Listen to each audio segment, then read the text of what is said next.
வரஹ்மத்துல்லாஹி வபரகாத்துஹு.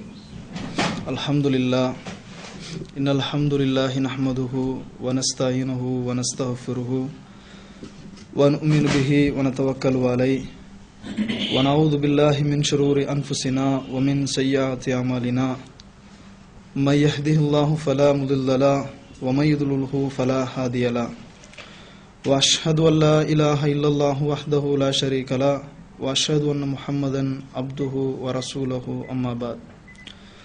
அஊது பில்லாஹி மினஷ் ஷைத்தானிர் ரஜீம். பிஸ்மில்லாஹிர் ரஹ்மானிர் ரஹீம். யா அய்யுஹல்லதீன ஆமனு தக்குல்லாஹ ஹக்க துகாத்திஹி வ லா தமூதுன்ன இல்லா வ அன்தும் முஸ்லிமூன். யா அய்யுஹன் நாஸ் இத்தகு ரப்பக்குமுல்லதீ ஹலகக்கும் மின் நஃப்ஸின் வாஹிதா வ ஹலக மின்ஹா ஸௌஜஹா வ பஸ்ஸ மின்ஹுமா ரிஜாலன் கஸீரன் வ நிஸாஅ வத்தகுல்லாஹ அல்லதீ தஸாஅலூன பிஹி வல் அர்ஹாம் இன்னல்லாஹ கான அலைக்கும் ரகீபா.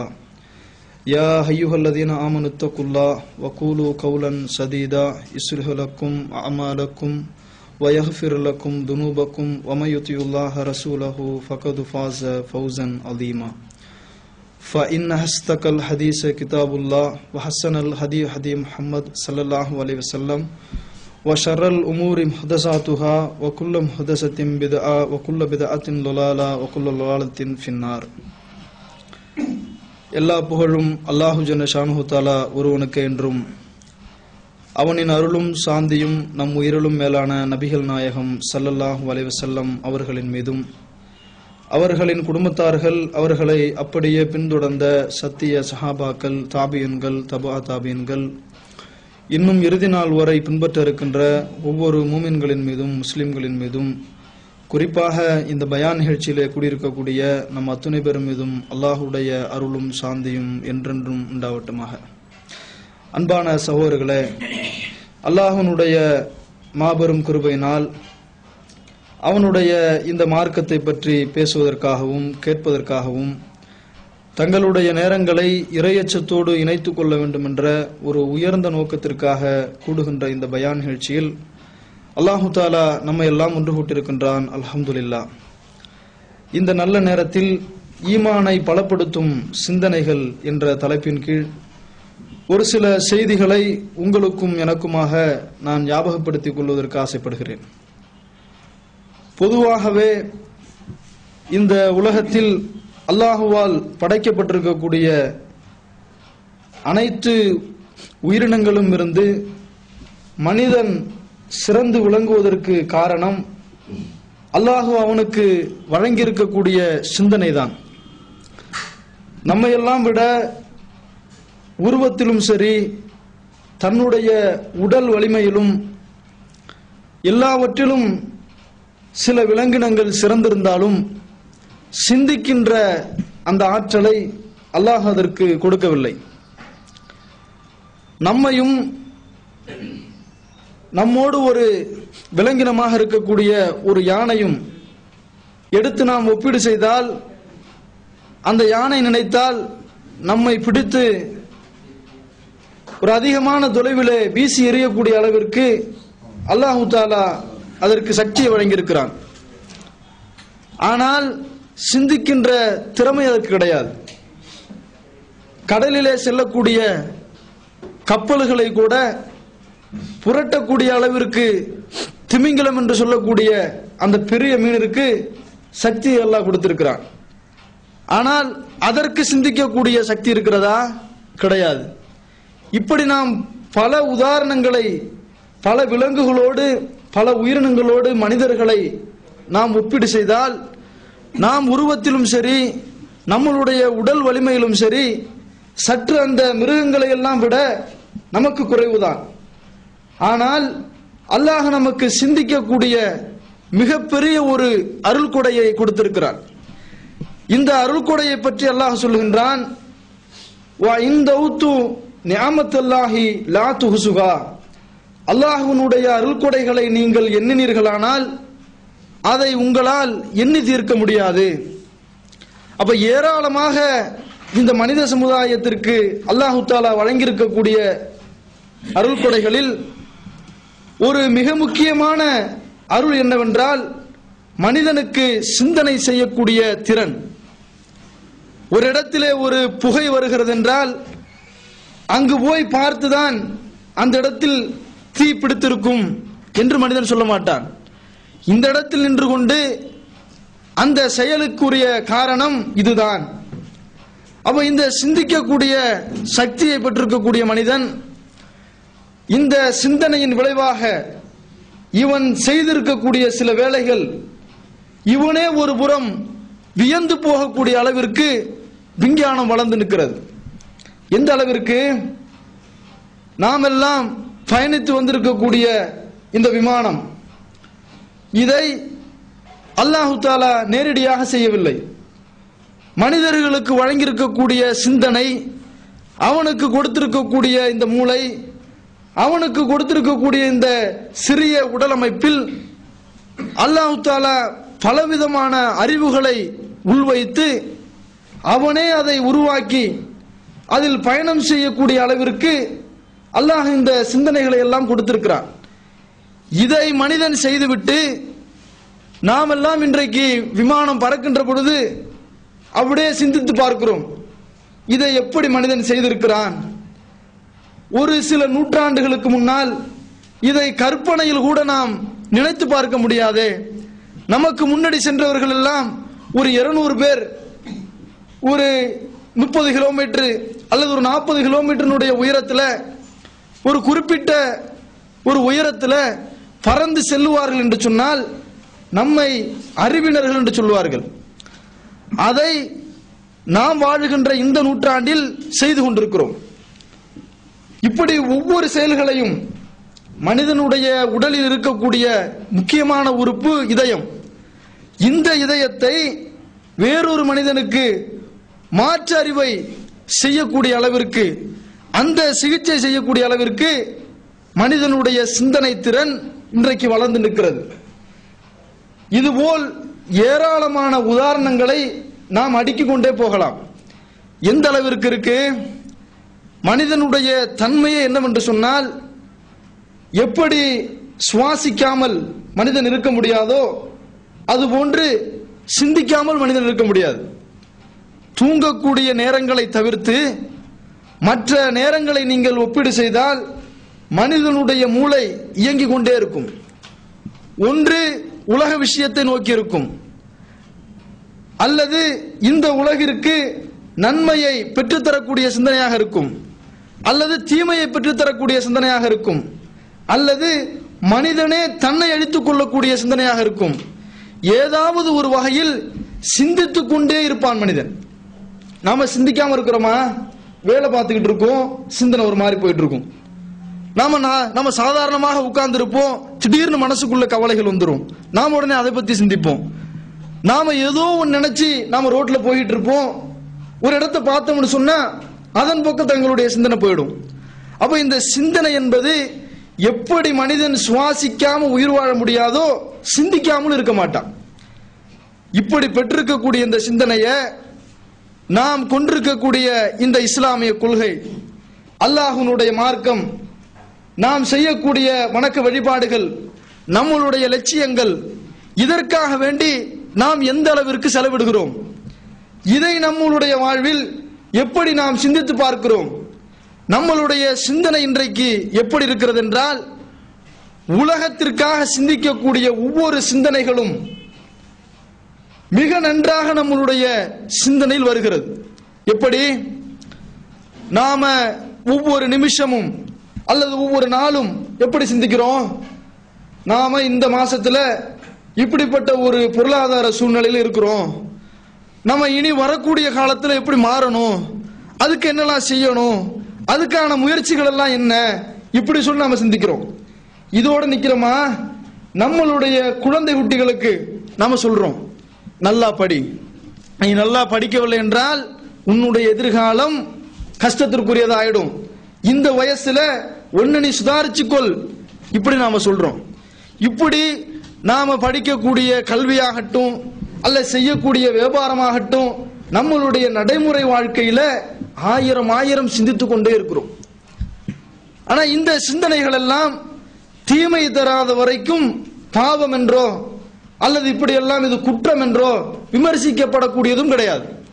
ஒரு சிந்தனையில இந்த உலகத்தில் வாழக்கூடிய நம்மள மாதிரி மனிதர்களுக்கு, சகஜீவிகளுக்கு எந்த ஒரு பாதிப்பும் இல்லாத வகையில் நாம் சிந்தித்தோம் என்றால் அதை யாரும் குறை சொல்ல முடியாது. ஒரு மனிதர் சிந்திக்கிறார், இன்னைக்கு சிந்தித்ததனுடைய விளைவுதானே நாம இப்படி எல்லாம் உட்கார்ந்து இருக்கக்கூடிய இந்த கட்டிடங்களும் இங்கு இருக்கக்கூடிய அனைத்து அறிவியல் உபகரணங்களும் எல்லாமே சிந்தனையுடைய வெளிப்பாடு. அப்ப இந்த சிந்திக்கிறதெல்லாம் தப்பு, சிந்திக்காமலே இருக்கணும் அப்படிங்கிற ஒரு அடிப்படையும் கிடையாது. அப்ப இப்படி உலகத்துக்காக நம்ம நிறைய சிந்திக்கிறோம், பல நன்மைகள் அடைகிறோம், பல தீமைகள் நம்ம இடத்துல வருது. ஆனா சில விஷயங்களை, அல்லாஹ்வுடைய மார்க்கம் சம்பந்தப்பட்ட விஷயங்களை நாம் எதற்காக இந்த உலகத்தில் வாழ்ந்து கொண்டிருக்கிறோம், இது மாதிரி எவ்வளவு நேரம் நாம் சிந்திக்கிறோம்? நம்மளுடைய ஈமான் ஏன் கொஞ்ச நேரம் நல்லா இருக்குது, சில நாட்கள் நல்லா இருக்குது, சில நாட்கள் நாம் தடமாறி போகின்றோம்? இதற்கு அடிப்படையான காரணம் என்ன? இதை நம்ம அளவில் எப்படி சரி செய்து கொள்வது? இப்படி எவ்வளவு பேர் சிந்திக்கிறோம். அல்லாஹ்வுடைய திருமறை குர்ஆன் இன்றைக்கு இஸ்லாத்திற்கு வெளியில் இருக்கக்கூடியவர்கள் எல்லாம் அதை படித்து இஸ்லாத்திற்கு உள்ளே வருகின்றார்கள். நம்மளிடத்தில் காலம் காலமாக இருக்கிறது, அதை நாம் எப்படி அணுகின்றோம்? நபிகள் நாயகம் ஸல்லல்லாஹு அலைஹி வஸல்லம் என்று பெயர் கூறப்பட்டால் ஸல்லல்லாஹு அலைஹி வஸல்லம் என்று நாம் அவர்களுக்காக பிரார்த்தனை செய்கின்றோம், பெருமையாக சொல்லிக் கொள்கின்றோம். உயிரையும் விட நாங்கள் மேலாக மதிக்கின்றோம், நாங்கள் மேலாக பின்பற்றுகின்றோம், இப்படி சொல்லுகின்றோம். அந்த தலைவரை பற்றி எப்படி நாம சிந்திக்கின்றோம்? இந்த சிந்தனையால நம்மள்ட்ட இருக்குதா? ஒரு மாணவனுக்கு நாம உபதேசம் செய்யறோம், ஒரு +2ல இருந்து ஒரு காலேஜ் போறது இருந்தா எவ்வளவு தடவை ஆலோசனைகள், எத்தனை விதமான சிந்திச்சு எவ்வளவு பற்றி கேள்வி கேட்கிறோம். எப்படி சொல்றோம்? இந்த கோர்ஸ் எடுத்தீங்கன்னு சொன்னா உனக்கு இப்பதான் ஃபியூச்சர் இருக்கும், உன்னுடைய எதிர்காலத்துல இது பயனளிக்காது, நீ இதை கொஞ்சம் மாத்திட்டு இந்த ட்ரேட் எடுத்துக்க, இப்படி சொல்றோம். இதுக்கு அடிப்படையான காரணம் என்ன? வரக்கூடிய எதிர்காலத்தினுடைய பிரச்சனைகளை முன்னிறுத்தி நாம சிந்திக்கிறோம். சரி, இன்னைக்கு நாம படிக்கக்கூடிய டிபார்ட்மெண்ட் சரியாகும், ஆனா இனி வரக்கூடிய 10 ஆண்டுகளில் நிலைமை என்ன, இனி வரக்கூடிய 5 ஆண்டுகளில் இதனுடைய நிலைமை என்ன, இப்படி நாம சிந்திக்கிறதுக்கு சொல்லித்தராமலே தயாராக இருக்கிறோம். இதுக்கெல்லாம் நமக்கு யாரும் உபதேசங்கள் அங்கங்கே செய்து கொண்டாலும் நாம் அதிகமாக செய்யறோம். இது கல்வியில் எப்படி இருக்கு நிலைமை, நம்ம செய்யக்கூடிய வியாபாரத்தில் இப்படி நம்ம சிந்தனையை செலுத்துறோம், நம்மளுடைய குடும்பங்கள்ல அண்ணன் தம்பிகளுக்கு உபதேசங்கள் செய்யும் போது இது மாதிரி சிந்தனையில நாம் அதிகமாக நாம் நன்மையை பெறுறோம். மார்க்க விஷயம் வந்தா சிந்திக்கிறது கிடையாது. என்னதுக்கு அடிப்படையான காரணம்? இப்போ நாம பின்பற்றக்கூடிய இந்த இஸ்லாமிய மார்க்கம் சத்தியம் என்று நாம நம்பி இருக்கிறோம். இதுல யாருக்காவது மாற்று கருத்து இருக்கா? எந்த ஒரு முஸ்லிமுக்கும் மாற்று கருத்து கிடையாது. அல்லாஹ்வுடைய தூதர் நபிகள் நாயகம் ஸல்லல்லாஹு அலைஹி வஸல்லம் அவர்கள் அல்லாஹ்வுடைய தூதர் என்று நம்பி இருக்கிறோம். அவர்கள் சொன்ன, அவர்களுக்கு வழங்கப்பட்ட இந்த திருமறை குர்ஆன் அல்லாஹ்வுடைய வேதம் என்று நம்பி இருக்கிறோம். இந்த நம்பி இருக்கக்கூடிய விஷயங்களை எத்தனை முறை நாம் கேட்டிருக்கிறோம்? இப்போ மத்தியான ஜும்மாவில் கேட்டிருப்போம். போன வாரங்கள்ல இது போன்ற அமர்வுகள் அல்லது ஒரு குர்ஆன் வகுப்பு அல்லது சீடிகள்ல அல்லது இணையதளங்கள்ல ஏதாவது ஒரு வகையில இந்த மார்க்கத்தினுடைய செய்திகள், இந்த உண்மையான சத்திய கொள்கையினுடைய செய்திகள் நம்ம காதுகளுக்கு வருது. இதை கேட்கிறோம், ஈமான் எல்லாம் சரியாகுது, ஆனா பின்பற்றல. சில நேரங்களில் நாம் அதுக்கு மாற்றமாக நடக்கிறோம். அப்ப இதை பத்தி நாம சிந்திக்கிறோமா? முதல்ல ஒரு வியாபாரம் பண்ணிட்டு இருக்கிறோம், அதுல சில தடங்கள் ஏற்படுது, நம்மளுக்கு நஷ்டம் வருகிறது என்றால் அந்த பிரச்சனை எப்படி சரி கொள்வது நாம சிந்திச்சிடறோம். எப்படி சிந்திக்கிறோம்? நம்ம ஏன் இதை எப்படி செய்யக்கூடாது, இதுக்கு ஏன் நம்ம ஒரு ஆளை பார்ட்னர் ஆக்கக்கூடாது, இதுக்கு ஏன் நம்ம வேற ஒரு ஆள்கிட்ட போயிட்டு நம்ம ஒரு ஆலோசனை கேட்கக்கூடாது, இப்படி நாம முற்படுகிறோம். மார்க்கம்னு வந்துட்டா இந்த சிந்தனையினுடைய அளவு எப்படி தெரியுமா இருக்கு? நம்ம கேட்போம், நம்ம கேட்டுட்டு செயல்படுத்துறது இயல்பாக நடக்கணும். எப்படி? ஒரு உலக விஷயம் என்று வந்தால் உபதேசத்தை பெற்றுக்கொண்டு சிந்திப்பதற்கும் உழைப்பதற்கும் தயாரா இருக்கிறோம். மார்க்கம் என்று வந்தால் நமக்கு உபதேசங்கள் சொல்லப்பட்டால் கேட்கிறோம், கேட்டுட்டு நம்மளுடைய சிந்தனை எப்படி போயிடுது? அது தானாக நடக்கணும். உதாரணத்திற்கு சொன்னால், நாம இப்போ தொழுகையினுடைய சிறப்பு அப்படின்னு ஒரு பயான் கேட்கிறோம்.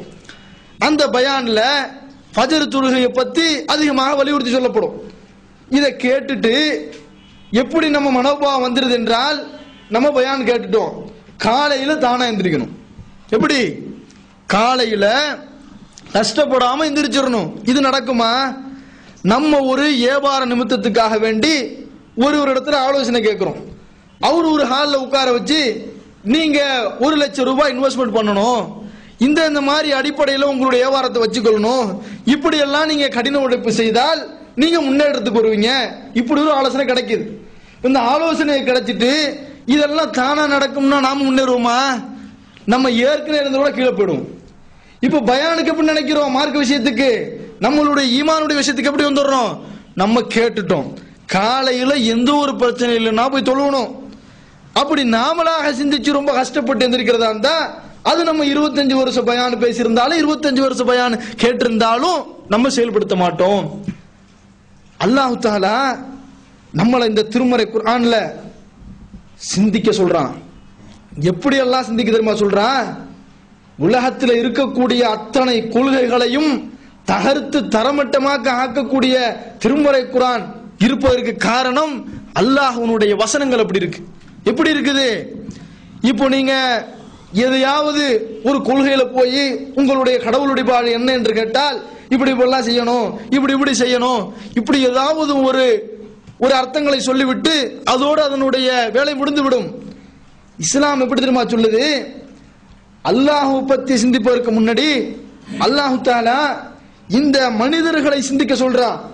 எப்படி சிந்திக்க சொல்றான்? நீ என்ன வணங்குறதுக்கு முன்னாடி நீ யாருன்னு முதல்ல சிந்திக்கணும்.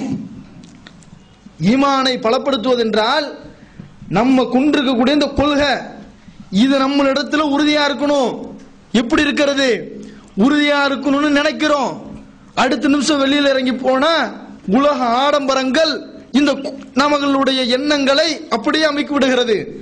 நம்ம ஒரு மறுமை சிந்தனைன்னு பயான் கேட்டிருப்போம். கேட்கக்கூடிய இடத்தை விட்டுட்டு வெளியில போனோம்னு சொன்னா துனியாவோட சிந்தனை அப்படியே வந்து உட்கார்ந்துடுது. நமக்கு கார் இல்லையே, அட நமக்கு இது மாதிரி ஒரு செல்வ செழிப்பான வாழ்க்கை இல்லையே, நாம எப்படி இங்க கேட்டோமே சொர்க்கத்தில் அதை கொடுப்பான் இதை கொடுப்பான் அல்ல அப்படி கொடுப்பான் இப்படி கொடுப்பான்னு பேசிவிட்டு கேட்டுட்டு வெளியில போனோன்னு எப்படி அப்படியே நம்மளுடைய எண்ணங்கள் மாறுது. இது அல்லாஹ் தஆலா இயற்கையாகவே இந்த மாற்றங்களை வச்சிருக்கிறான். ஆனா இங்க கேட்டதனுடைய விளைவு நம்மளுடைய இந்த நம்பிக்கையை, இந்த ஈமானை பலப்படுத்த வேண்டும் என்றால் நம்ம இதனை பற்றி சிந்திக்கணும். நம்ம என்னத்தை கேட்கிறோம், என்னத்தை பின்பற்றுறோம், அல்லாஹ் நம்மளை பத்தி திருக்குறான்ல என்ன சொல்றான், எப்படி நம்மளை சிந்திக்க சொல்றான். சூரத்துல் கியாமாவை எடுத்து 36வது வசனத்தை தொடங்கி 40 வரைக்கும் படிங்க. அல்லாஹ் சொல்றான், இந்த மனிதன் வெறுமனே விட்டுவிடப்படுவான் என்று எண்ணுகின்றானா? எப்படி? முதல்ல அல்லாஹ் வணங்க சொல்றதுக்கு முன்னாடி குர்ஆன்ல நமக்கு எப்படிப்பட்ட வசனங்களை சொல்றான் இந்த ஒட்டுமொத்த மனித சமுதாயத்துக்கும். நீ முதல்ல உன்னை நான் வெறுதே விட்டு விடுவேன் என்று நீ எண்ணிக்கொள்கிறாயா? நீ சொட்டு சொட்டாக ஊற்றப்படும் ஒரு விந்து துளியினுடைய ஒரு அங்கமாக நீ இல்லையா? கற்ப கோளரைக்குள் சொட்டு மிந்துவாக நாம் உன்னை ஆக்கவில்லையா? உன்னுடைய திரும்புதல் என்னிடம் இருக்கு, நீ என்னிடத்தில் வர வேண்டும்.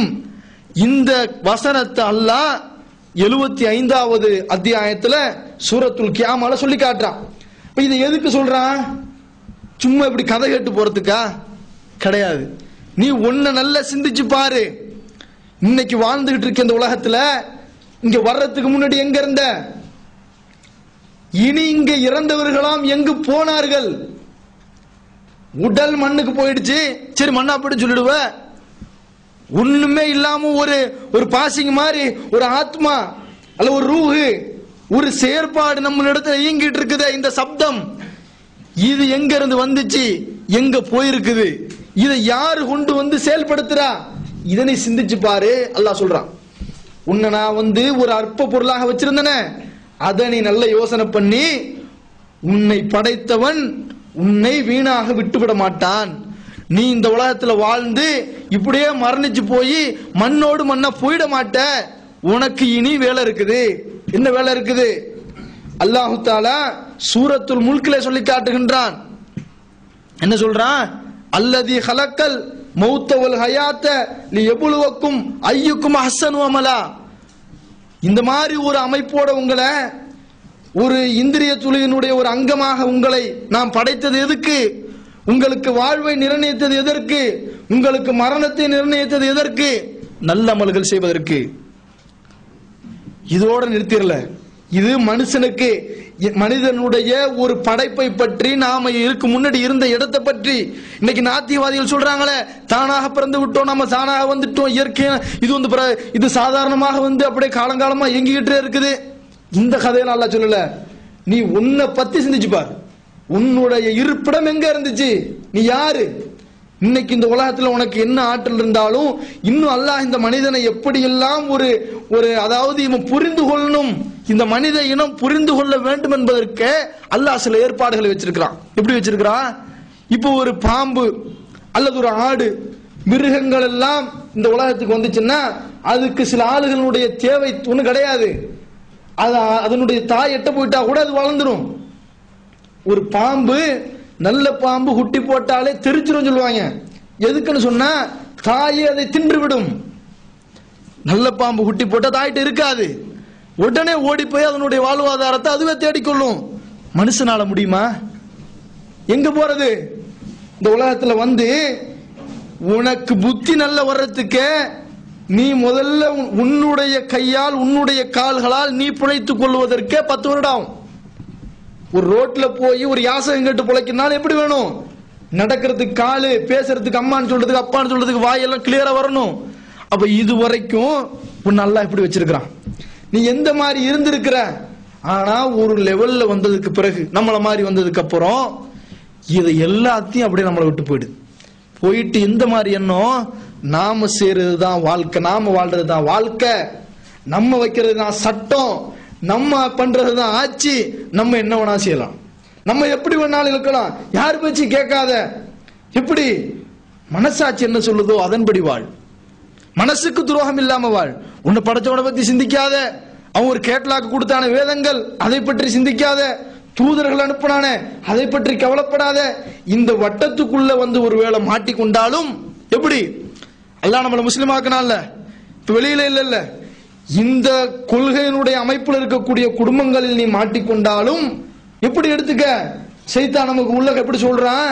நம்ம நம்பியிருக்கூடிய ஈமானுக்கு அதெல்லாம் அந்த லெவல்ல வச்சுட்டு, மார்க்கம் என்பது பேசுறதுக்கு சரியா இருக்கும், ஒரு சில பேர்களுக்கு சரியாகும், பிராக்டிகலுக்கு ஒத்து வராது. நாம் அப்படித்தான் இருந்துக்கிறோம். சில விஷயங்கள்ல இப்படித்தான் நம்ம நடந்துக்கிறோம். இப்படி நம்ம ஒரு சமாதான பாட்டு உள்ளுக்குள்ள பாடுறோம். அப்ப நாம சிந்திக்கிறோமா? நம்மளுடைய நிலைமையை நாம சிந்தித்து பார்த்தால் நம்ம ஈமான் பலகீனப்படாது. நம்மளுடைய ஈமான் எப்படி இருக்கணும்? அல்லாஹ் என்பவன் நம்மளை ஒரு பெண்ணினுடைய கற்பத்தில் வச்சிருக்கிறான். 10 நாள் 10 வருடம் 10 மாசம் வச்சிருந்திருக்கிறான். அங்க நமக்கு என்ன மாதிரி ஏற்பாடுகளை செய்திருந்தான், இன்னைக்கு அது ஞாபகத்துல இல்ல. போராடி வெளியில வந்திருக்கோம். ஒவ்வொரு மனுஷன் எப்படி வந்திருக்கிறான்? சும்மாலாம் வரல, அல்ல இன்னைக்கு எடுத்துட்டான் ஞாபகத்தை. இதை நல்லா புரிஞ்சுக்கணும்னு சொன்னா, இங்க இருக்கக்கூடிய அனைவரும் தாய்ப்பால் குடித்திருப்போம். தாய்ப்பால் குடிக்காம யாராச்சும் இருக்கிறோமா? கிடையாது. ஆனா இன்னைக்கு ஞாபகம் இருக்குதா? அதுவும் கிடையாது. குடிச்சது உண்மையா? குடிச்சது உண்மை, ஆனா ஞாபகத்துல இல்ல. அப்ப உள்ளுக்குள்ள எப்படி நம்ம போராடி நாம இருந்து ஒரு குறிப்பிட்ட நாட்களுக்கு பிறகு வெளியே வந்திருக்கும். இந்த ஏற்பாடுகளை நம்ம ஆழமாக சிந்திச்சா நம்ம ஈமான் பலகீனம் இழந்து போகுமா? அப்ப இந்த சிந்தனை நமக்கு அல்லாஹ் கொடுக்காம இருக்கிறானா? கொடுக்கிறான். அதை நான் ஆரம்பத்திலே சொல்லி காட்டினேன். எல்லா நிமிடங்களும் சுவாசிப்பது எப்படியோ சிந்தனை அப்படித்தான். சிந்திச்சுட்டே இருப்போம், எதையாவது ஒண்ணு போட்டு திங்க் பண்ணிட்டே இருப்போம். திங்க் பண்ணாம மனுஷனால இருக்க முடியாது. ஆனா இந்த சிந்தனைய இப்படி மாற்றி பாருங்க. வேலை இருக்கும் பொழுது அதனுடைய சிந்தனையில போயிடும். கம்பெனியோட டார்ச்சர் இருக்கும், அது ஒரு ஆபீஸ்ல இருக்கிறோம்னா அதனுடைய டார்ச்சர் இருக்கும். மற்ற நேரங்கள்ல நமக்கு ஷைத்தான் வந்து இடையூறுகள் கொடுக்கக்கூடிய, நம்மளை வழி எடுக்கக்கூடிய நேரங்கள், நாம வெட்டி கதை பேசக்கூடிய நேரங்கள், அடுத்தவர்களை பற்றி பேசக்கூடிய நேரங்கள், நேரம் போகவில்லையே என்று சிந்திக்கக்கூடிய நேரங்கள், அல்லாஹ்வுடைய வல்லமையை, அவன் நம்மளை உருவாக்கி இருக்கக்கூடிய விதங்களை நாம சிந்தித்தோம் என்று சொன்னால் நம்மளுடைய ஈமான் பலப்படும். நம்ம பயானு கேட்கறதுனால மட்டும் பலப்பற்றாது, பயானு கேட்டதனுடைய விளைவை தனிமையில் சிந்திக்க வேண்டும். அடுத்தது அல்லாஹ் இந்த மனுஷன் இப்படி எல்லாம் படைச்சிட்டு அவனை பத்தி சிந்திக்க சொல்றான். அவன் வாழக்கூடிய இந்த உலக அமைப்புகள், அவன் இங்க இருக்கிறானே இந்த உலக அமைப்புகள் ஏற்கனவே யாருக்காச்சும் தெரிஞ்சா? எந்த மனுஷனுக்காவது நாம இப்படி ஒரு உலகத்துக்கு போறோம், அங்க 2 பேர் தாய் தந்தன் இருப்பாங்க, உறவு முறைகள் எல்லாம் இருக்கும், வியாபாரம் எல்லாம் செஞ்சு இப்படி பொழைக்குன்னு தெரிஞ்சிருந்தா யாருங்க வரமாட்டோம். ஆனா எதுவுமே தெரியாது. திடீர்னு வந்து பார்த்தா அப்படியே கொஞ்சம் கொஞ்சமா சின்ன பிள்ளையா இருந்து இவர்தான் மாமா, இவர்தான் சித்தப்பா, தான் உலகம், இப்படி எல்லாம் சொல்லி ஆனா ஆவண்ணா ஏபிசிடின்னு சொல்லி உலகத்தையே இங்க வந்து தான் கத்துக்கிட்டோம். இது இந்த மாதிரி ஒரு செட்டிங் இருக்குன்னு சொன்னா யாரு விருப்பப்பட்டு வர மாட்டோம். அப்ப இந்த ஏற்பாட்டுல வாழக்கூடிய நேரத்துல அல்லாஹ் இத பத்தி சிந்திக்க சொல்றான். எத? நீ இருக்கிறிய இந்த பூமியை பத்தி, இது படைத்திருக்கக்கூடிய, இது செய்யக்கூடிய, இது ஒவ்வொரு செயல்பாட்டுகளை இந்த பூமி கொண்டிருக்கக்கூடிய விதத்தை நீ நல்லா யோசிச்சு பாரு. எப்படி எல்லாம் சொல்றான்? இன்ன ஃபீ ஹலக்கஸ் ஸமாவாத்தி, இந்த வானங்களும் பூமியும் படைத்திருக்கக்கூடிய விதங்களை பற்றியும் இரவு பகல் மாறி மாறி சுழல்வதிலும் என்னுடைய அத்தாட்சி இருக்கிறது. சிந்திக்கின்ற சமுதாயத்திற்கு இதில் பல சான்றுகள் இருக்குன்னு சொல்றான். சூரத்துல் ஆல இம்ரான்ல 190வது வசனம். அப்ப என்ன காரணம்? நீ சாதாரணமா நம்பிட்டு ஒரு வாழ்க்கை வாழ்ந்தீன்னா உனக்கு ஈமான் பலப்படாது. எல்லா நேரங்களிலும் எல்லா தருணங்களிலும் நம்ம அல்லாஹ் மீது வைத்திருக்கக்கூடிய நம்பிக்கை சில நேரங்கள் அப்படி சாயலாம். ஆனா இந்த கேள்விகள் எல்லாம் உள்ளத்தில் எழுந்தால் நம்ம மாற மாட்டோம். எப்படிப்பட்ட கஷ்டம் வந்தாலும் வானம் பூமியை படைத்தவன் என் ரப்பு, எப்படி சிந்தனை வந்துரும்? எனக்கு இருக்கக்கூடிய பிரச்சனை ஒரு தூசிக்கு கூட சமம் கிடையாது. என்னத்தை படைச்சிருக்கிறான் அல்லாஹ்? லில்லாஹி மாஃபி ஸமாவாத்தி வல் அருள், இந்த வானமும் பூமியும் அவனுக்கு உரியது. அப்ப இந்த ஒரு சிந்தனைய நாம வளர்த்து கொண்டிருக்கிறோமா? இதுக்காக வேண்டி நேரம் செலவிடுகிறோமா? இதை பற்றி நாம சிந்திக்கிறோமா? இந்த சிந்தனை தான் நம்மளுடைய ஈமானை பலப்படுத்தும். நாம சாதாரணமாக சடங்கு சம்பிரதாயம் மாதிரி பயான்கள் கேட்பதால மட்டும் நம்மளுடைய ஈமான் உறுதிப்படாது. இந்த நேரத்தில் ஈமான் அப்படி உயர்ந்து நிற்குமே தவிர வெளியில் சென்றதற்கு பின்னால் நம்மளுடைய ஈமானுடைய தன்மை பலப்பட வேண்டும் என்றால் நம்ம இதையெல்லாம் சிந்திக்கணும். அப்ப இந்த வானத்தை எதுக்கு அல்லாஹ் சிந்திக்க சொல்றான்? இந்த வானத்தை சிந்திச்சு பார்த்தா முன்மாதிரி இல்லாம அல்லாஹ் படைச்சிருக்கான். ஏற்கனவே வானம் இருக்குதா? எதையாவது பார்த்து அல்லாஹ் படைச்சானா? கிடையாது. அது அமைக்கப்பட்டிருக்கக்கூடிய விதங்களை பார்த்தா எப்படி உயர்த்தப்பட்டிருக்கு? ஏதாவது தூண் இருக்குதா? நம்ம ஊர்ல இருந்தோம், ஊர்ல இருக்கும் போது நின்று பார்த்தாலும் ஒரு குறிப்பிட்ட கிலோமீட்டர்ல போய் அப்படி ஒரு பந்து மாதிரி தெரியும். அங்க இருந்து கொஞ்சம் தூரம் போய் நீங்க வேற நாட்டுகள் வேற மாநிலங்களுக்கு போய் அங்க நின்று பார்த்தாலும் அப்படித்தான் தெரியும். இங்க இருக்கக்கூடிய துபாயில நீங்க போய் வெளில நின்று ஷார்ஜாவில் போய் நின்று பார்த்தாலும் இப்படித்தான் தெரியும். இந்த டிஸ்டன்ஸ் ஆவது இடத்துக்கிட மாறுதா? அதுவும் கிடையாது. எங்க நின்று பார்த்தாலும் மனிதனுடைய கண்ணுக்கு எப்படி தெரியுது? அப்படியே ஒரு பால் அப்படி இருக்கிற மாதிரி தெரியுது. அப்ப இந்த ஏற்பாட்டை செய்தவன் யார்? இதற்கு முடிவு எங்க இருக்குது? இது ஏன் இப்படி உயர்த்தப்பட்டிருக்கு? இதை செஞ்சவனை எல்லாம் நாம நம்பி இருக்கிறோம். நாம யாரையும் மனுஷனையோ அல்ல ஒரு கல்லையோ அல்ல ஒரு மதகுருமாரையோ அல்ல ஒரு மௌட்டிகத்தினுடைய அடிப்படையில எதையுமே நம்ம நம்பலையே. நம்ம நம்பி இருக்கிறது யார? அல்லாஹுவை நம்பி இருக்கிறோம். சொன்னா அவனுக்கு இவ்வளவு வல்லமைகள் இருக்கும் என்று நாம சிந்திச்சுட்டா, உண்மையாக சிந்தித்து விட்டால் நம்ம உள்ளத்துல எந்த நேரத்திலும் ஈமான் இழக்க மாட்டோம். எந்த நேரத்துல இதை இழக்க மாட்டோம் என்பதற்கு சஹாபாக்கள் உதாரணம். சஹாபாக்கள் எந்த நேரத்திலும் ஈமானை இழக்கவில்லை. உடல்களை 2 கூறுகளாக பிரித்த பொழுதும் இழக்கல, வசதிகளாக வாழ்ந்த பொழுதும் இழக்கல. இந்த கொள்கைக்காக வேண்டிய அத்தனையும் இழக்க வேண்டிய நிர்பந்தம் வந்த போது கூட இந்த கொள்கை இழக்கிறதுக்கோ அல்லாஹ் இழப்பதற்கோ தயாரா இல்லாததுக்கு காரணம் என் ரப்புல் ஆலமீன் இதையெல்லாம் படைத்தான். இந்த ஒரு ஆழமான நம்பிக்கை மனிதர்கள் மாதிரி அவங்க நம்பல. லாத்து உசா மாதிரி நம்பி இருந்தா குறைஷி மாதிரி தான் இருந்திருப்பாங்க. அல்லாஹ் நம்பினாங்க. அல்லாஹ் தெள்ள தெளிவாக நம்பினார்கள். அவர்களை மாற்றல. இந்த சிந்தனை அவர்களுடைய உள்ளத்துல சரியான கொள்கை பதிந்திருந்துச்சு. அவங்களுக்கு என்ன நடக்கல? ஈமான்ல பலகீனங்கள் ஏற்படாமல் கொள்கைக்காகவே வாழ்ந்து மறைந்தார்கள். ஆனா நம்ம எப்படிதான் இருக்கிறோம் இன்னைக்கு? எத்தனை தடவை தான் உபதேசங்கள் கேட்டாலும், எத்தனை தடவை தான் நம்ம மார்க்கத்தினோட தொடர்புகள் இருந்தாலும் நம்ம அப்படியே மாறிவிடுகிறோம். பொருளாதாரம் என்று வந்தால் மாறிவிடுகிறோம். அல்லாஹ் நமக்கு இருக்கக்கூடிய பலவீனங்களை எல்லாம் திருமறை குர்ஆன்ல அடுக்கி கொண்டே சொல்றான். சூரத்துல் ஆல இம்ரான்ல 196வது வசனத்தில் அல்லாஹ் சொல்றான், ஏக இறைவனை மறுப்பவர்கள் உங்கள் ஊர்களில் சொகுசாக திரிவது உங்களை மயக்கிவிட வேண்டாம். இது எதுக்கு நமக்கு சொல்லணும்? நாம அல்லாஹ்வை நம்பி இருக்கிறோம், வானம் பூமி எல்லாம் படைச்ச ரப்புல் ஆலமீன், அவன் டெய்லி வணங்குறோம், 5 நேரம் சஜிதா பண்றோம், நம்மளுடைய தேவைகளை அவனிடத்துல கையேந்து கேட்கிறோம். ஆனாலும் ஒரு காஃபிரோ அல்லது இந்த கொள்கைக்கு முரணாக நடக்கக்கூடியவனோ அவன் நல்ல ஒரு வசதி வாய்ப்புல இருந்தா நமக்கு இது கிடைக்கலையே அப்படிங்கிற ஒரு குத்தல் எல்லாருடைய உள்ளத்தில் இருக்கும். இருக்குமா இருக்காதா? இந்த ஒரு எண்ணத்துக்கு அல்லாஹ் சொல்ற விளக்கம் என்ன? இது உங்களை மயக்கிட வேண்டாம், அது அற்ப சுகம், அது ஒரு வீண் விளையாட்டு, அது ஒரு ஏமாற்று உலகம் தான், உங்களுக்கு நிலையான மர்மம் இருக்கு. அப்ப நம்ம நினைச்சிட கூடாது, இவன் அப்படி இருக்கிறானே, இவன் அப்படி இருக்கிறானே, இவன் அப்படி இருக்கிறானே, அவன் இருக்கட்டும்.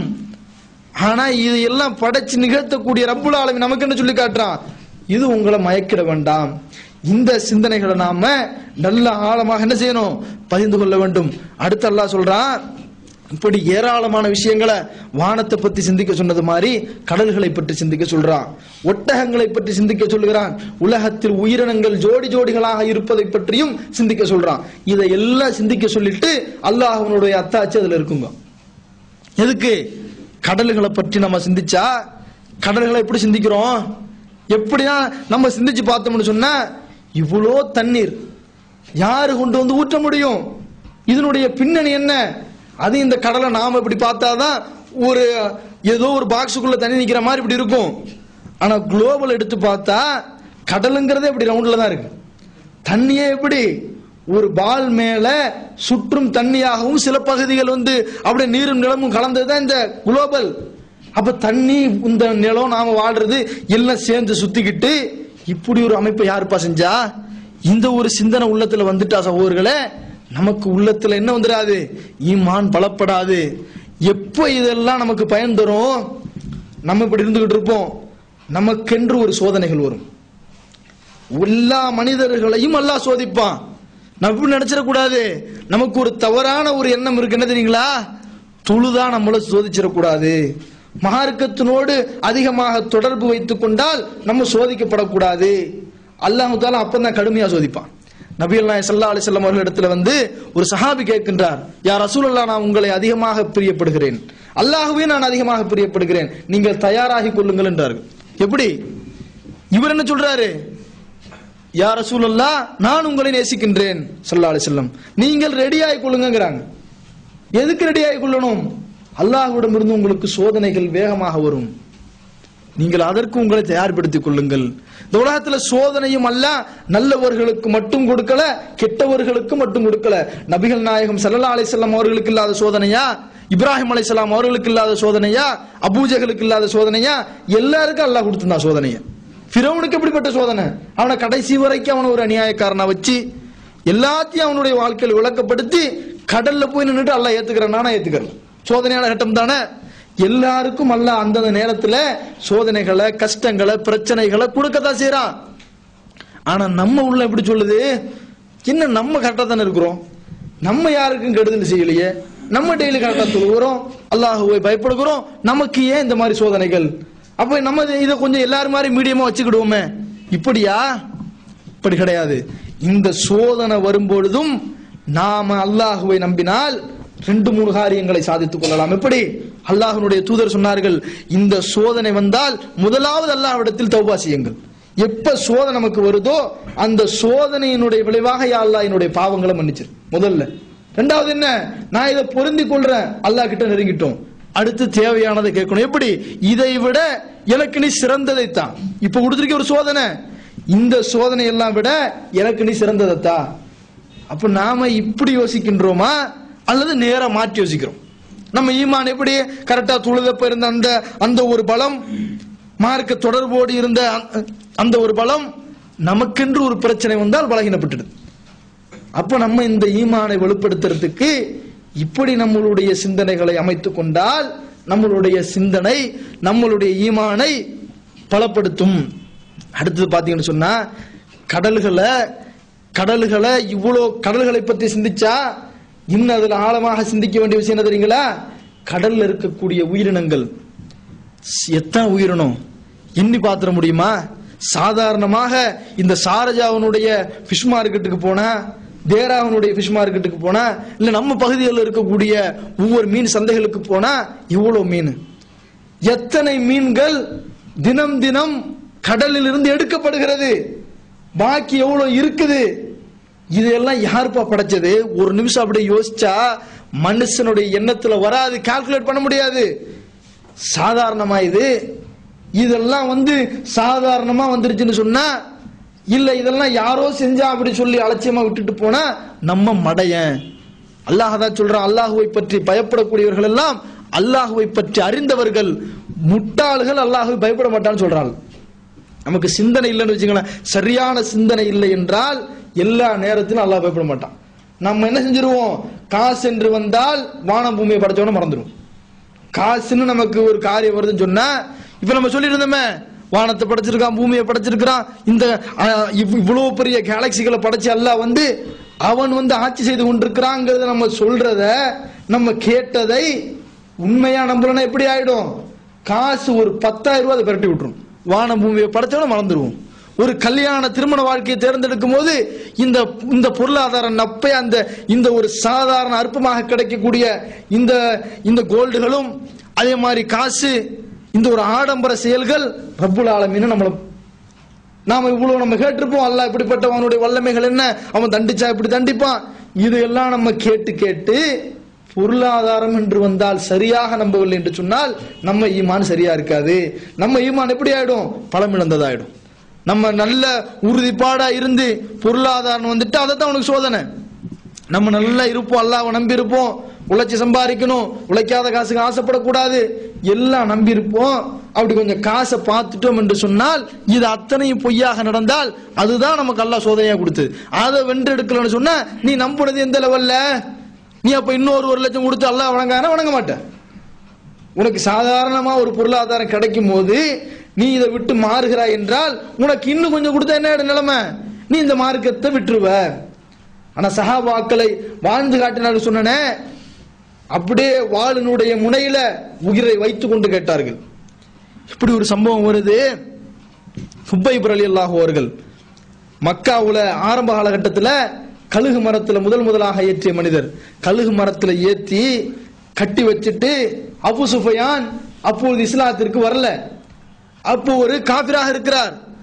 அவர் கட்டி சித்திரவதை பண்ணிட்டு ஒரு வார்த்தை தான் கேட்கிறார், உயிர் போயிடும், சாதாரணமும் போவாது, உடல் அப்படியே கழுகு மரத்துல 2 கூறாக பிரிந்து விடும். கழுகு மரம் என்றால் என்ன? ஒரு கை ஒரு காலு, ஒரு கை ஒரு காலு, 2 மரத்தை கட்டிடுவாங்க, 2ஆக கிழிக்கப்படும். நினைச்சு பார்த்தா முடியுமா? இத சாதாரண தண்டனை இல்ல. இதெல்லாம் கட்டி வச்சிட்டு அடி கொடுத்து காபிர்களுக்கு மத்தியில ஒரு ஆளா இருக்கிறாரு, மாட்டிக்கொண்டார். அப்ப அபூ சுஃபியான் ஒண்ணுதான் கேட்கிறார், எப்படி அல்லாஹ்வை ஆழமா நம்புறதுன்னா இதுதான், அல்லாஹ்வுடைய தூதரை உண்மையிலேயே தலைவர்னு ஏற்றுக்கொண்டதுன்னா இதான் வெளிப்பாடு. ஏத்தி வச்சிட்டு அபூ சுஃபியான் கேட்கிறார், இந்த சூழ்நிலையில் உன்னுடைய தூதர், உன்னுடைய தலைவர் முஹம்மது ஸல்லல்லாஹு அலைஹி வஸல்லம் இருப்பதாக நீ நினைச்சு பார்த்துட்டேன்னு சொல்லு, உன்னை விட்டுற, வேற ஆப்ஷன்லாம் ஒண்ணு இல்ல. நீ மார்க்கத்தை எல்லாம் விட சொல்ல. என்ன சொன்னாங்க? நினைச்சிருந்தா சொல்லலாம், மார்க்கத்துல அனுமதியும் இருக்கு. எப்படி இருக்குது அனுமதி? உயிரே போன்னு சொன்னா இல்ல நான் பின்பற்ற சும்மா சொல்லிடலாம், அல்லாஹ் உள்ளத்தை அறியக்கூடியவன், உடையாந்தரலாம். இதற்கும் ஒரு ஆதாரம் இருக்கு. ஹப்பாப் ரலியல்லாஹு அவர்களை கொடுமைப்படுத்துகின்ற பொழுது தண்ணீர்ல வச்சு முக்கி எடுக்கிறாங்க காபிர்கள்.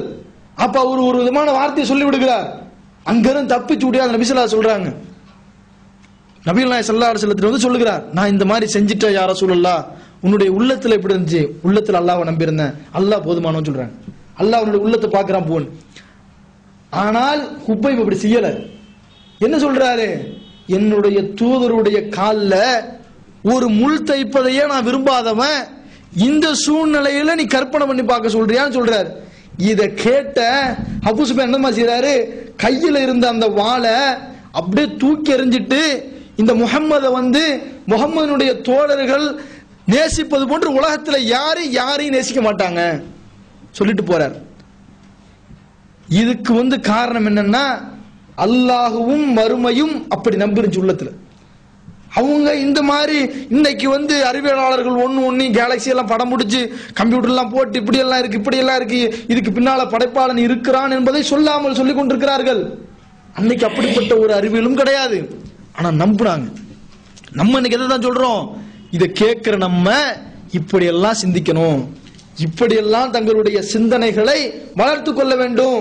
பொருளாதாரத்துக்காக மட்டும் நம்ம சிந்திச்சுட்டே இருக்க கூடாது, உலக ஆதாயங்களுக்கு மட்டும் நம்மளுடைய மூளையை செலவிடக்கூடாது. நம்ம இனி இங்கிருந்து போனால் நிரந்தரமான வாழ்க்கை ஒன்று இருக்க, அதுக்கு நாம சிந்திச்சு கொள்ளணும். அதற்கு நம்மை சுதாரித்துக் கொள்ள வேண்டும் என்றால் இப்படிப்பட்ட வசனங்கள் எல்லாம் நம்மளுடைய வாழ்க்கை என்ன செய்யணும்? மாற்றி விடணும்.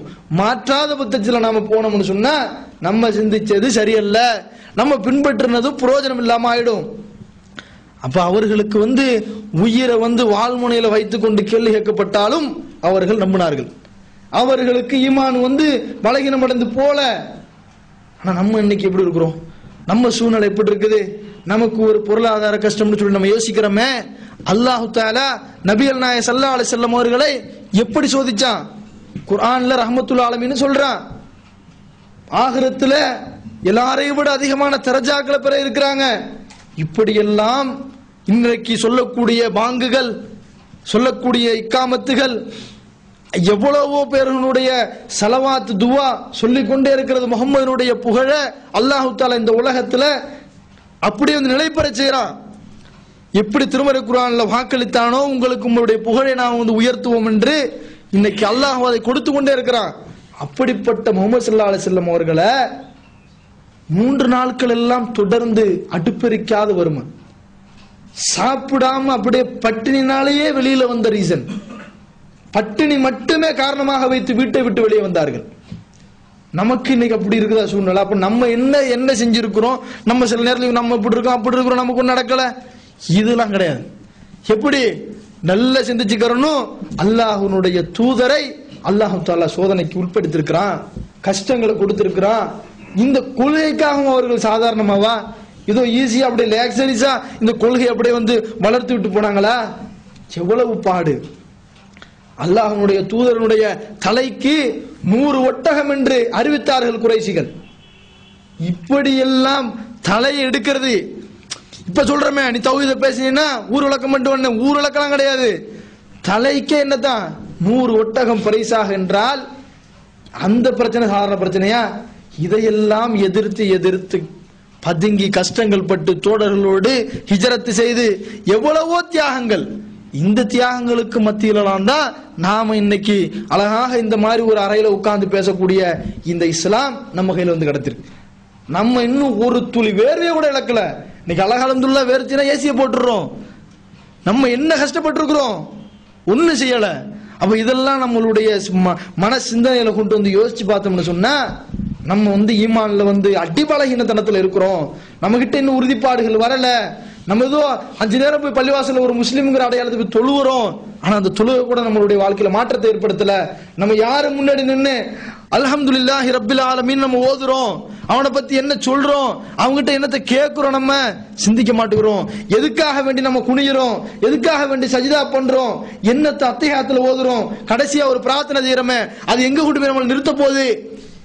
ஒண்ணுமே சிந்திக்கிற அந்த ஒரு மனோபாவம் இல்லாதனால கவலை அப்படியே உள்ளத்துல அப்படியே ஆட்டி படைச்சிரும்.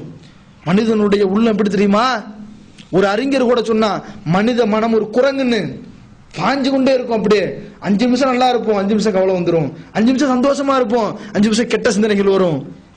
இதுக்கு மத்தியில எல்லாம் தெளிவான ஒரு பாதையில நம்ம சரியான ஒரு வாழ்க்கையை வாழ வேண்டும் என்றால் நம்ம இந்த மாதிரி விஷயங்களை எல்லாம் நம்ம மனக்கண் முன்னாடி நிறுத்தி பார்க்கணும். சரி, நம்ம மத்தவ மாதிரி கிடையாது, நமக்கும் மற்றுள்ள மனிதர்களுக்கும் நிறைய வித்தியாசங்கள் இருக்குது. அவனுக்கு அல்லாஹ் அந்த பாக்கியத்தை நாடல, யுகம் யுகங்களாக நரகத்துக்கு போகக்கூடிய கொள்கையில் இருக்கிறான். அல்லாஹ் அவனுக்கு அதை காதுல எத்தி கொடுத்தாலும் கூட அதை ஏற்றுக்கொள்ளக்கூடிய இதயத்தை கொடுக்கல, நமக்கு கொடுத்திருக்கிறான். கல்ல வணங்குறான், நாட்டை ஆளக்கூடியவனா இருக்கிறான், மனிதன் காலில் விழுறான், உலகத்துல பேர் பெற்றவனா இருக்கிறான். இன்னைக்கு உலகத்துல டெண்டுல்கர் சொன்னா தெரியாத யாரும் கிடையாது. இறந்து போன சாய்பாபா கடவுள் என்று நம்பியவன், இறந்த அன்னைக்கு உட்கார்ந்து அவனுடைய பிறந்த நாள் கூட என்று பொருட்படுத்தாமல் அழுது கொண்டே இருந்தான், நோன்பு எடுத்தான். இன்னைக்கு உலகத்துல அவனுக்கு பெருசா எல்லாரும் சொல்லக்கூடிய அளவுக்கு பேர் இருக்குது. மௌத்தாயிட்டான முடிஞ்சு போச்சு. மௌத்தா போயிட்டா தூக்கி எறியப்படுவான். அவனுக்காக வானங்கள் திறக்கப்படுமா? இந்த நிலைமையில மரணம் அடைந்தால், அல்லாஹ் நாடினால் இஸ்லாத்திற்கு வந்தால் அது வேற. இத கொஞ்சம் நம்ம சிந்தனையில என்னைக்காவது யோசிச்சிருக்கிறோமா? நமக்கு இருக்கிற இந்த நம்ம ஒரு 10,000 சம்பளம் வாங்கக்கூடிய சகோதரா இருந்தால் 15,000 ரூபாய்க்கு உள்ள கம்பாரிசன்ல கவலை. ஒரு 20,000 ரூபாய்க்கு நாம சம்பாதிக்கக்கூடிய தகுதியை பெற்றிருந்தா ஒரு 30 வந்திருந்தா நல்லா இருக்குமேங்கிற கவலை. நமக்கு ஒரு சாதாரண ஒரு ஃபீவர் வந்துட்டா மத்தவன் நல்லா இருக்கிறானேன்னு ஒருத்தவனுக்கு மண்டையில ஃபுல்லாவே தையல் போட்டு ஹாஸ்பிட்டல் இருப்பான். அவனை பத்தி நினைச்சு பார்த்தோமா? நினைச்சு பார்க்க மாட்டோம். அப்ப நம்ம அல்லாஹ் படைத்திருக்கக்கூடிய விதத்தையும் சிந்திக்கிறது கிடையாது. அல்லாஹ் நமக்கு எவ்வளவு உபகாரங்களை செய்து கொண்டே இருக்கிறானே தினம் தினம், அதை பற்றி சிந்திக்கிறது கிடையாது. மற்றவர்களை எல்லாம் விடுத்து நம்மள ஒரு உயர்ந்த அந்தஸ்துல வச்சிருக்கானே, நாளை மறுமையில அல்லாஹ்வை காஃபிர்கள் பார்க்க மாட்டாங்க. இந்த உலகத்துல கேள்வி கேட்கிறான்ல, எப்படி கேட்கிறான்? இறைவனை காட்டுங்கிறான். அல்லாஹ் மகஷர் மண்டலத்துல பிரிஞ்சு போங்கடான்றான். முதல்ல அல்லாஹ்வுடைய வார்த்தை அப்படித்தான் வரும். யா அய்யுஹல் முஜ்ரிமூன், நீங்கள் குற்றவாளிகள் எல்லாம் தனியாக பிரிஞ்சிருங்க, யார் ஒன்னா சேர்ந்து மூமின்களோடு நிக்காதீங்கன்றான் அல்லாஹ். அப்போ இதையெல்லாம் விடுத்து இன்றைக்கு வயதானாலும் கூட இன்னைக்கு பாத்தீங்கன்னு சொன்னா கருணாநிதியை நியூஸ்ல பார்த்தா அப்படி உட்கார்ந்து பேட்டி கொடுக்கிறது என்னென்ன ஆலோசனைகள் எல்லாம் மண்டையில இருக்குது. இருந்து விட்டால் ஒரு குப்பை மண்ணா. அதான் அல்லாஹ் தஆலா சொல்றானே மறுமையில நான் மண்ணாக போயிருக்க கூடாதா? குந்தும் துராபான்னு சொல்லி காட்டுறான். என்ன சொல்றான்? மறுமையில மனுஷன் என்ன செய்வான்? அலறுவான், நான் மண்ணா போயிருக்கணுமேன்னு. அந்த பாக்கியத்தை எல்லாம் விடுத்து நம்மள எது மாதிரி ஒரு கொள்கையில் அல்லாஹ் நமக்கு வழிகாட்டி இருக்கிறான். இதை ஏன் நம்ம சிந்தித்து இதுக்காக வேண்டி உழைக்க கூடாது? இந்த ஈமானை பலப்படுத்தும் சிந்தனைங்கிறது என்ன? இதெல்லாம் யோசிச்சுட்டு இந்த உலகத்தினுடைய விஷயம் வந்தா ஒரு இடத்துக்கு நம்ம போறோம், இவர் இப்படி எல்லாம் கஷ்டப்பட்டார், இப்படி எல்லாம் படித்தார், இப்படி எல்லாம் வியாபாரம் செய்தார், இன்னைக்கு உலகத்துல பெரிய ஒரு ட்ரேட்மார்க் கம்பெனில இருக்கிறார், இப்படின்னு ஒரு ஆளை பத்தி சொன்னா உடனே உள்ள எப்படி வந்துருது? நாம இது மாதிரி விஷயத்துக்கு எப்படி அடிக்கல் நாட்டலாம், எப்படி அதை நம்மளுடைய வாழ்வில் எடுக்கலாம், இப்படி சிந்திக்கிறோம். இது மனிதனுடைய ஆசையில பட்ட ஒன்னா இருக்கு. இப்ப இவ்வளவு விஷயங்களை சொல்லி இனி மறுமையில எப்படி எல்லாம் இருக்க போகுது? அல்லாஹ் சொல்றானே, யாருக்குன்னு பார்க்காத சொர்க்கம், யாருக்காதும் கேட்டுறாத சொர்க்கம் என்னுடைய அடியார்களுக்குன்னு. அப்ப இவ்வளவு விஷயங்களை நாம உள்ளுக்குள்ள வச்சிருக்கிற நாம் அதற்காக வேண்டி இனி எப்படி சிந்திக்கணும், எப்படி செயல்படணும்? ஒரே சிந்திச்சுட்டா போதுமா? அடுத்த கட்டம் என்ன? செயல்படணும். ஒவ்வொரு நபித்தோழர்கள் அந்த மறுமைக்காக வேண்டி தங்களை எப்படி அர்ப்பணம் செய்தார்கள், எப்படி அர்ப்பணம் செய்தார்கள்? கொஞ்சம் அஞ்சு அர்ப்பணமா? இன்னைக்கு எந்த ஒரு ஹதீஸ் கிதாப் எடுத்துக்கொண்டாலும் அபூ ஹுரைரா ரலியல்லாஹு அன்ஹு சொல்லி நம்ம படிக்கிறோம். எவ்வளவு ஹதீஸ்களை அதிகமாக அறிவித்த ஒரு நபித்தோழர் யார் என்று சொன்னால் அபூ ஹுரைரா ரலியல்லாஹு அவர்கள். அவர்களுடைய வாழ்க்கை எப்படி இருந்துச்சு? சாப்பாட்டுக்கு வழி இல்லாதவர்கள், பட்டு சாப்பாடு கேட்க வேண்டும் என்பதற்காக அல்லாஹு தஆலா தான தர்மங்களை பற்றி சொல்லக்கூடிய வசனங்களை எல்லாம் ஓதி காட்டுவார். இதை புரிந்து கொண்டு நம்மளை யாராவது விருந்து கூட்டு போக மாட்டாங்களா அப்படின்னு. ஆனா நபி ஸல்லல்லாஹு அலைஹி வஸல்லம் அவர்கள் புரிந்து கொண்டு பல தடவைகள் இழுத்து செல்வார்கள். எதுக்கு? சாப்பிடறதுக்காக வேண்டி. ஆனாலும் அவர் இந்த மார்க்கத்தை படிப்பதில், நபிகள் நாயகமிருந்து செய்திகளை கற்றுக்கொள்றதுல, ஞாபகப்படுத்தி மற்றவர்கள் அதை எடுத்து சொல்றதுல தலை சிறந்து இருந்தாங்க. அதுல கொஞ்சம் கூட இலக்கல அவர்கள். நமக்கு இன்னைக்கு அல்லாஹ் எப்படி கொடுத்திருக்கிறான்? நல்ல ஆரோக்கியத்தை கொடுத்திருக்கான், நல்ல செல்வங்களை கொடுத்திருக்கான், நல்ல கல்வியை கொடுத்திருப்பான், நல்ல கண்ணியமான உத்தியோகத்தை கொடுத்திருப்பான், கை நிறைய பொருளாதாரங்களை சம்பாதிப்போம். என்னத்தை இதுக்காக வேண்டி செலவு பண்ணிருக்கிறோம்? இன்னும் நம்ம பிரச்சாரம் சொன்னா, நான் கடந்த ஒரு 10 நாளைக்கு முன்னாடி பாம்பேல ஒரு சகோதரர் இசாஸ் அகமதுன்னு சொல்லக்கூடிய ஒரு தௌஹீத் பேச்சாளரை பற்றி கேள்விப்பட்டேன். அவர் எந்த ஒரு இயக்கமும் ஒன்றும் கிடையாது, ஆனா கொள்கை ஏகத்துவவாதி, மதகப்புகளுக்கும் இணை கற்பிப்பதற்கும் எதிராக பிரச்சாரம் செய்தவர், பள்ளிவாசல் முன்னாடி நின்று பிரச்சாரம் செய்யக்கூடிய ஒரு தாய். இப்ப இருக்கிறார் என்னன்னு தெரியல, வயசான ஒரு மனிதர் இசாஸ் அகமது அப்படின்னு. அவர் எப்படி எல்லாம் அந்த மக்களை நபித்தோழர்களுடைய ஒரு வாழ்க்கை அவருடைய வாழ்க்கையில் இருந்துச்சு. அப்படி குர்ஆனை கையில வச்சுட்டு இந்த அரசியல்வாதிகளுக்கு சொல்லுவாராம், எப்படி இந்தியாவினுடைய ஆளக்கூடிய அரசியல்வாதிகளா, இந்த திருமறை குர்ஆனை நீ நடைமுறைப்படுத்து, இந்த உலகத்தில் உனக்கு வெற்றி கிடைக்கும், மறுமையிலும் கிடைக்கும் சொல்லுவார். இப்படியும் செயல்படுத்தக்கூடியவர்கள் இருக்கிறாங்க. நம்ம என்ன செஞ்சிருக்கிறோம்? நான் என்ன செய்திருக்கிறேன்? இது நாள் வரைக்கும் நாம வாழ்ந்த வாழ்க்கைய மனக்கண்டோட்டத்தில் கொண்டு வருவோம். அல்லாஹ் நமக்கு செய்திருக்க அருள் கொடைகளை ஒப்பிட்டு பார்ப்போம். பொருளாதாரங்கள்ல ஏற்ற இறவு இருக்கலாம், எல்லாரும் அப்படியே ஒரே மாதிரி பொருளாதாரத்தை இல்ல, ஆனாலும் கண்ணியமா வச்சிருக்கிறான்ல. யாரும் சாப்பிடாத நிலைமையில, ஆடை இல்லாத நிலைமையில, ஒரு ஆடைகளை போடக்கூடிய அந்த நபித்தோழர்கள் மாதிரி நம்மளை வைக்கல. நம்மளை எப்படி வச்சிருக்கிறான்ல? கை நிறைய சம்பாரிச்சு நல்ல குடும்பங்கள் எல்லாம் பட்டினி இல்லாம சாப்பிடுற மாதிரி, குடும்பத்தார்கள்ல சில குடும்பங்கள் ஏழையாக இருந்தாலும் நாம அவர்களை எல்லாம் விட ஊருக்கு போனா தனியான ஒரு வாகனம் நமக்கென்று, அது 4 வீலராக இருந்தாலும் சரி அல்ல ஒரு பைக்கா இருந்தாலும் சரி, அதுக்கென்று ஒரு வாகனம், ஒரு நல்ல இருக்கக்கூடிய அனைத்து செட்டப்புகளோட உள்ள ஒரு வீடு எல்லாம் அல்ல நமக்கு தரான்.